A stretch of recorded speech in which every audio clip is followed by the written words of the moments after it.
Luke, 3 points, clean sheet, case of job done this evening? Yeah, we got the job done. I don't think it was our best performance, but ultimately a clean sheet, two goals and 3 points. We'll come on to analysing it and reflecting on it in a moment, but first of all, I think what most Notts fans are concerned about this evening, Adam Chickson and Macaulay Langstaff, how are they? Yeah, we have to look more closely probably in the next 2 or 3 days when we have a chance for things to settle down so we can get a good look. So I don't want to jump into anything now. So we just see, and I will let you know. I'll let you guys know at the end of the week. Can you tell us what the complaint was from both of them? Yeah, Chicks felt something when he made a really good run and he was nudged off the pitch, and then he put himself in a difficult position, and he felt something in his hamstring. Of course, he played on, but at half time it was like unnecessary for us to continue with Chicks. And then Macca, I think, was hit heavily on the ankle and forced his ankle over. So we need to wait and see how that settles down. Are you worried about the Langstaff one? Yeah, I mean, I'm worried when he's on the pitch, because I like him to score and come off. But yeah, I mean, Macca's a very important player for us. We know that. So we want him to be available for every minute of every game. But we will have players ready to come in if Macca's injured for a while. I wonder how much frustration there is as well in that it even had to happen. First of all, the linesman's flag, it's a daft rule anyway that they have to wait until they become active for it to go up, but it wasn't the first time that a player had come through late on one of those Notts players this evening. It felt like if the referee had tried to stamp that stuff out earlier with going to his book earlier, then it could have been avoidable. Yeah, I can't disagree with that.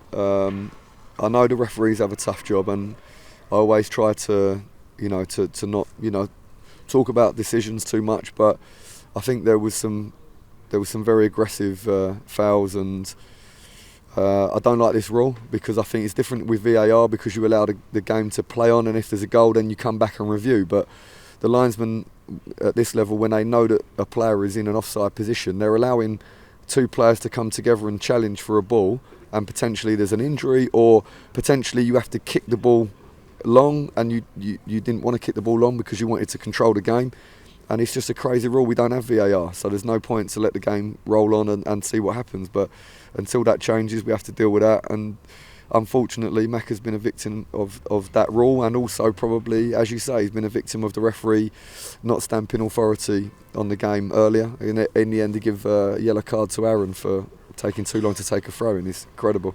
Yeah, did you have any chance to actually converse this with the referee and get your frustrations across to them? You were hopping mad. I couldn't tell if that was because it was so cold and you were just trying to keep warm, or whether or not that was just your sheer anger in the technical area this evening. I was getting frustrated, and yeah, I was jumping around to try and make my point. Like, come on, like, you need to help us out because in a minute someone's going to get injured, because we've been involved in games so many times. We know what we're looking at, and we can see in a minute someone gets hurt, and then of course someone gets hurt, and it's Macca. So I'm disappointed with the way the game was managed to some extent. So yeah, I was frustrated. You had to be really patient to get your breakthrough, and it eventually came from Ed Francis, who gets his first start this evening for over a month now. I guess it's just the value of the squad, that you can have somebody who comes in and gets a goal despite being out in the cold, if you forgive the pun, on a night like this. No, and I've said many times before, like the guys in the squad have been fantastic. The guys that struggle for minutes, but somebody like Ed Francis every single day is fantastic, every single day. And when I know that the game is right for Ed, he comes in, but the competition is really tough in there.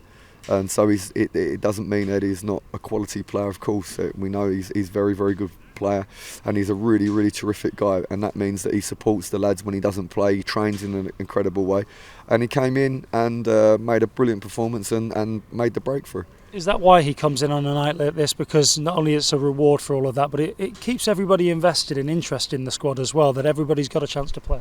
I think there's nothing worse than feeling like you're not part of something, and of course at times that happens when as a manager you just cannot find a way in because somebody is playing so fantastic, or there's 2 or 3 players that are in really good form and then the fourth one misses out a lot, or sometimes the guys struggle to get themselves going every day for training, and you look and feel like, okay, he's not ready, he's not in a good place.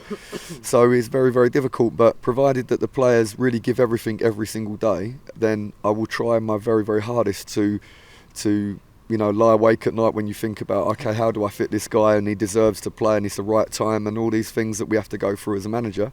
And I think today was a really good example of a guy coming in who's been preparing himself every single day and training in a really good way, comes in, make a great performance and made a valuable contribution because he scored a goal that made the breakthrough. Just one final thing on Langstaff. Will you send him for a scan? Do you think that's the sort of injury that will need a scan? I'm sure we'll do every single thing that we possibly can to make sure that we know what the problem is and the extent of it, so that we can get Maka ready to play again as soon as possible. But honestly, we will need to wait for a period of time for swelling to settle down, and so that we can actually see what's going on underneath, because otherwise anything we do will be wasted. The win tonight and the postponement between Wrexham and Chesterfield means that no matter what happens now a week tonight here against Barnet, Notts will be top at Christmas. It's the first time that Notts will have been top at Christmas for 25 years, and the last manager who was in charge then was Sam Allardyce, who went on to have a pretty decent career. Did you know that, and what's your reaction to it? No, I didn't know that. I of course, it's brilliant to be spoken in the same sentence as Sam Allardyce, because of what he achieved is incredible. But no, we will be very pleased if we're top at Christmas, but it means nothing unless we stay top through to the end of the season when it actually counts. And so for now is like a marker for us to say, okay, we done plenty of things really well, and we should remember that, and now it's about maintaining the high standards that the players have set, and be able to do it when the winter months draw in and it's cold and the pitches are more difficult. And yeah, you have to keep going. Is an important marker that you're top at Christmas. It is a landmark stage of the season. Yeah, but again, like I say, it's important that we know that we're on the right track only, because if we fail to produce in the second half of the season, you get no prize. You get nothing no one's going to present us with, you won the first half. And yeah, and I know everyone's aware of that, but honestly, we have to look at it in that way, and we have to use this marker as reinforcement of, like, okay, this is the things that we do week in, week out, day in, day out, and these are the things that work. So we have to continue to do those, and somehow we need to try to raise our standards so that we do those things even better.